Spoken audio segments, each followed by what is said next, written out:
안녕하십니까, 신덕농장입니다. 이번 시간에는 불안병에 대해서 말씀을 한번 드려보려고 합니다. 늦가을부터 봄까지 굉장히 성행하고 있는 불안병. 요즘 농민들 사이에서는 화상병이 문제가 불안병 때문에 하여튼 굉장한 골칫거리가 되고 있지 않는가 생각합니다.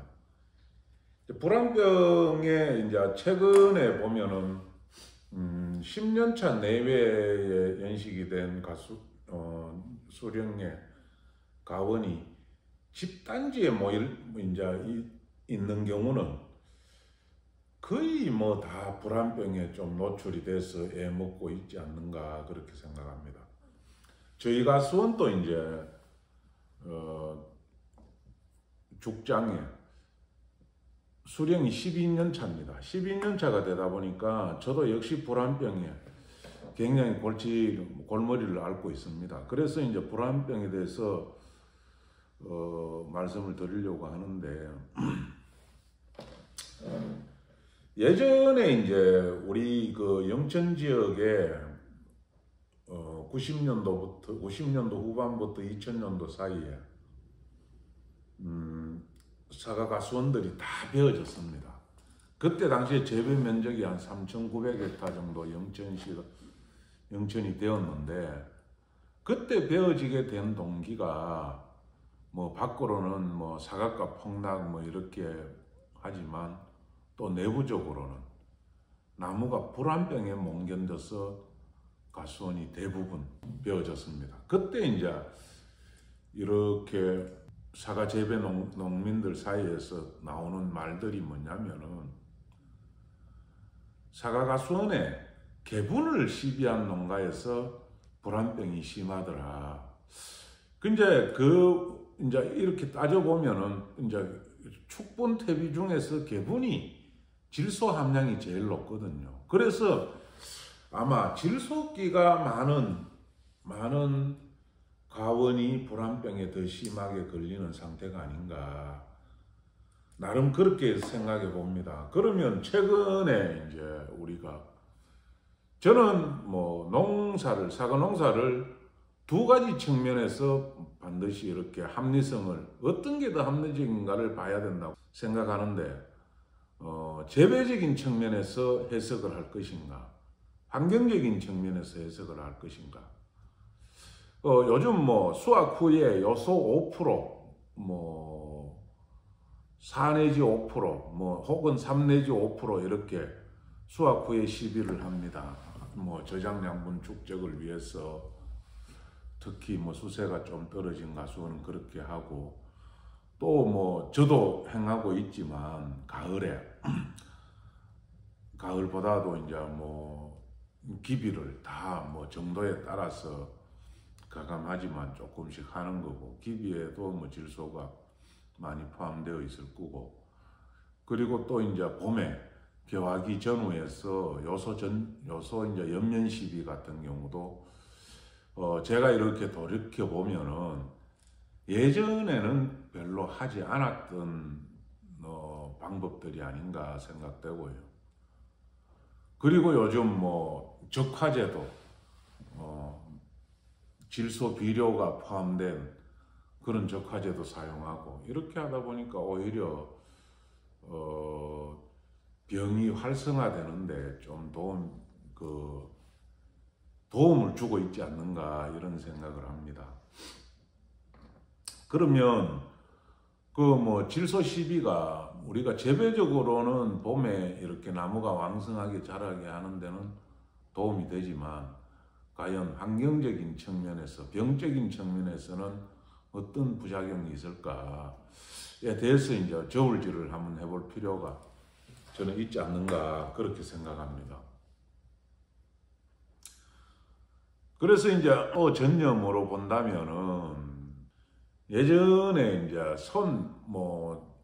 손가위로 사용해서 전정을 할 때는 굉장히 정밀하게 기본적으로 이제 불안병은 죽은 조직을 통해서 감염이 되는 거거든요. 그게 요즘 최근에 동해 후에 불안병으로 발전되고 진행되고 또 아니면은 역병 뒤에 그 죽은 조직으로 불안병이 들어가고 그리고 이제 전쟁도 선전쟁으로 할 때는 굉장히 이렇게 나름 정밀해서 수액의 흐름의 지배를 받지 못하는 부분이 상대적으로 적게 생기는 반면에 요즘 전동가위는 뭐 쉬운 장비이긴 하지만 좀 이게 정밀한 전쟁에서는 과연 합리성이 있을까? 그리고 뭐 어떤 굉장히 힘이 강한 가위 같은 경우는 이렇게 가지를 부스러뜨리는 그런 효과도 나기도 하고 죽은 조직이 좀 더 많이 생기는 경향이 있지 않는가 그렇게 생각합니다. 그리고 이제 또 한 가지 집단 전쟁. 아무래도 이제 여러 가수원들을 이렇게 다니면서 전쟁을 전쟁 도구로 사용하는 턱과 뭐 가위, 전동가위 이런 거를 사용하다 보니까 그게 이제 도구의 소독이나 뭐 청결 상태 또 가위 집의 문제 뭐 그런 게 다 좀 불안병하고 연관이 없지 않은 것 같다는 생각이 좀 듭니다. 예. 그 이제 뭐 치료 방법으로서는 이게 이제 저도 전쟁할 때 굉장히 불안병을 하나 만나면은 전쟁할 때 우리가 나무를 가장 이렇게 꼼꼼히 살피는 계기가 되는데 하나도 그냥 넘어가지 않고 뭐 전쟁량이 뭐 하루에 좀 줄더라도 불안병에 대한 치료는 확실히 이제 이렇게 우리가 짚어가면서 치료를 하고 있습니다. 뭐 지난 겨울에도 정말 불안병만큼은 확실히 잡았다라고 생각을 했는데 또 봄에 물이 오르면서 가지에도 불안병 또 주간에도 또 먹었고 해서 또 이제 사과 농사를 하면서 좀 하기 싫은 작업 중에 하나가 아닌가.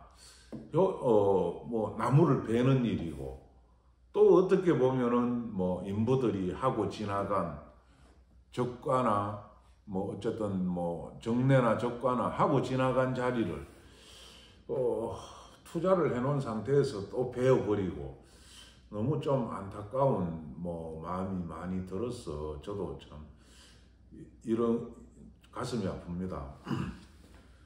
그래서 이제 불안병을 뭐 지금 수간이 또 이제 이렇게 열려 있을 때, 훤할 때 이제 눈에 잘 띄고 잘 보이니까 또 다시 가서 이제 불안병을 또 한 번 더 자르고 치료하는 걸 꼼꼼하게 또 한 번 할 계획을 갖고 있고 사진에 보이는 이런 그림들은 전쟁할 때 이제 환부를 이렇게 생살까지 완전히 이렇게 다 도려내지는 않았지만 최근에 이제 전동 토보를 이용해서 이렇게 생살까지 돌리고 톱신 베스트를 발라서 치료가 된 듯 싶은데 요게 이제 요렇게 치료했는 것도 글쎄 한 1, 2년 정도 지나니까 다시 또 병이 좀 확산되는 또 번져가고 있는 그런 느낌을 받기 때문에 하여튼 불안병 치료가 굉장히 좀 어렵지 않은가 그렇게 생각합니다. 불안병을 좀 이렇게 내가 다스리겠다. 어쨌든 기본적으로는 불안병 가지는 무조건 가수원에서 깨끗이 그거 해서 이제 불을 태우든지 어떻게 해야 됩니다. 또 불안병 환부는 아니지만 불안병이 이 체감부로 이미 전이되는 과정에서 전쟁 상태의 전정목 파쇄 그 이제 지금은 뭐 세월이 저도 뭐 트랙터 파쇄기를 이용해서 하고 있지만 작업을 그렇게 하지 않고서는 지금 뭐 일을 해나갈 수 없는 상태이기 때문에 굉장히 깨끗하게 가수원에서 건절시키는 것이 현실적으로 불가능할지도 모르겠습니다만은 일단 제 생각은 화학적으로는 좀 질소 시비를 조금 줄이는 게 어떨까. 그리고 이제 또 뭐 가수원을 포기를 하지 않는 이상 불안병이 눈에 띄어서는 안 된다는 거죠. 눈에 띄어서는 최선을 다해서 뭐 그렇게 하고, 그리고 또 이제 우리가 뭐 농약 같은 경우도 최근에 나와 있는 게 뭐 베프란 500배에 톱신 1000배 해서 뭐 사과 수확 후나 뭐 이른 봄 뭐 2, 3회 뭐 이렇게 하는데, 그 동절기에 SS기를 이렇게 운행한다는 게 또 간단한 일도 아닌 것 같고, 저도 한 해에 한 번, 두 번 이렇게 사용하긴 합니다만은 그렇게 피부에 와닿게 효과가 있는지는 잘 모르겠습니다. 어쨌든 이 불안병이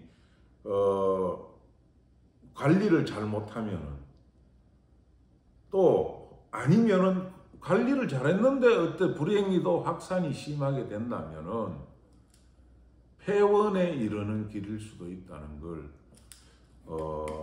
예전에 경험해서 이렇게 봐왔기 때문에 굉장히 두렵습니다. 예, 하여튼 뭐 같이 뭐 불안병은 나 혼자만 이렇게 처리를 잘해서 해결될 문제가 좀 아니지 않는가. 집단지에 이렇게 있으면은 비산이 좀 빠르고 전염이 잘 되기 때문에 다 같이 좀 불안병 방제에는 정말 신경을 써서 잘 했으면 좋겠다고 생각합니다. 질소에 관한 부분은 제가 농사를 짓고 이렇게 이제 불안병을 상대하면서 들은 바나 이런 걸 감을 말씀드린 건데, 느낌은 그렇습니다.